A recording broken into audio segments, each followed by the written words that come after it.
ఆ నియోజకవర్గ కాంగ్రెస్లో చేరిన పాత కొత్త నేతల మధ్య గ్రూపుల గోల మొదలైందా?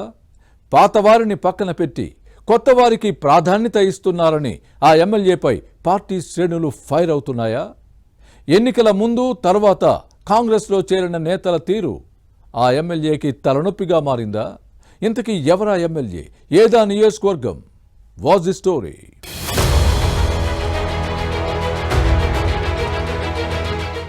నల్గొండ జిల్లా దేవరకొండ నియోజకవర్గం ఎస్టీ రిజర్వ్డ్ అసెంబ్లీ స్థానం 2023 ఎన్నికల్లో ఇక్కడి నుంచి కాంగ్రెస్ ఎమ్మెల్యే నేనవత్ బాలు నాయక్ 30,000 ఓట్ల మెజార్టీతో విజయం సాధించారు.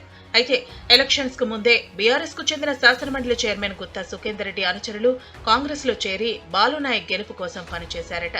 దీంతో పాత కొత్త నేతల మధ్య లడాయి జరుగుతోంది. ఈ వ్యవహారం ఎమ్మెల్యే బాలునాయక్ కు తలనొప్పిగా మారింది. మొదటి నుంచి పార్టీలో ఉన్న వారిని పక్కన పెట్టి కొత్త వారికి ప్రాధాన్యత ఇస్తున్న శాసనసభ్యుడిపై కొందరు నేతలు ఫైర్ అవుతున్నారు. బీఆర్ఎస్ నుంచి వచ్చిన వారికే కాంగ్రెస్ లో పెద్దపీట వేయడంపై అసంతృప్తి వ్యక్తం చేస్తున్నారు. గులాబీ పార్టీ పాలనలో ఇబ్బందులు పడిన విషయాన్ని గుర్తు చేస్తున్నారు. అలాంటి వారికే మళ్లీ గుర్తింపు, గౌరవం ఇవ్వటాన్ని తప్పు పడుతున్నారు. దీంతో దిగొచ్చిన ఎమ్మెల్యే హస్తం పార్టీలో మొదటి నుంచి ఉన్న వారికే ప్రాధాన్యత ఇస్తానని హామీ ఇవ్వడంతో ప్రస్తుతం సైలెంట్ అయ్యారు.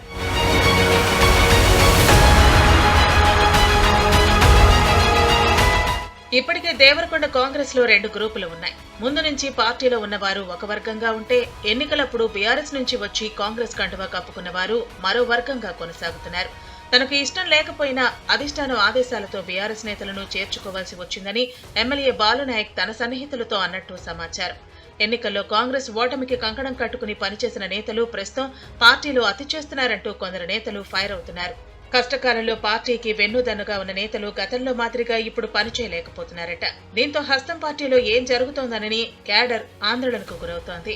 పియ్యపల్లి ఎంపీపీ అవిశ్వాసం సమయంలో ఎమ్మెల్యే సరిగ్గా సహకరించలేదంటూ ఏవిరెడ్డి కాంగ్రెస్ కార్యక్రమాలకు దూరంగా ఉంటున్నారు. ఇటీవల రుణమాఫీ సంబరాలకు ఈ నేత డుమ్మా కొట్టారు. కొండమల్లపల్లి మండల కాంగ్రెస్ లోనూ వర్గపోరు కొనసాగుతోంది. ఎంపీపీ రేఖ రుణమాఫీ కార్యక్రమానికి గైర్హాజరయ్యారు.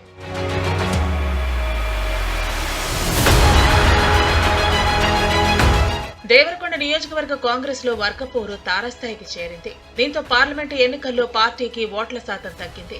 ఈ నేపథ్యంలో స్థానిక సంస్థల ఎలక్షన్స్ లో పరిస్థితి ఎలా ఉంటుందోనని కాంగ్రెస్ నాయకత్వం టెన్షన్ పడుతోంది. విభేదాలు తారాస్థాయికి చేరితే అసలుకే మోసం వస్తుందనే ఆందోళన వ్యక్తమవుతోంది. తనను గెలిపించిన వారికి ప్రాధాన్యత ఇస్తానని ఎమ్మెల్యే బాలునాయక్ చెబుతున్నా పరిస్థితులు అందుకు అనుగుణంగా లేవని హస్తం పార్టీలో గుసగుసలు వినపడుతున్నాయి. మొత్తానికి దేవరకొండ నియోజకవర్గ కాంగ్రెస్ లో పాత కొత్త నేతల మధ్య గొడవలతో పార్టీ ప్రతిష్ట మసకబారుతోంది. ఈ పరిస్థితి స్థానిక సంస్థల ఎన్నికల్లో నష్టం కలిగించవచ్చునని పొలిటికల్ పరిశీలకులు భావిస్తున్నారు. నష్ట నివారణకు ఎమ్మెల్యే ఎలాంటి చర్యలు తీసుకుంటారో చూడాలి మరి.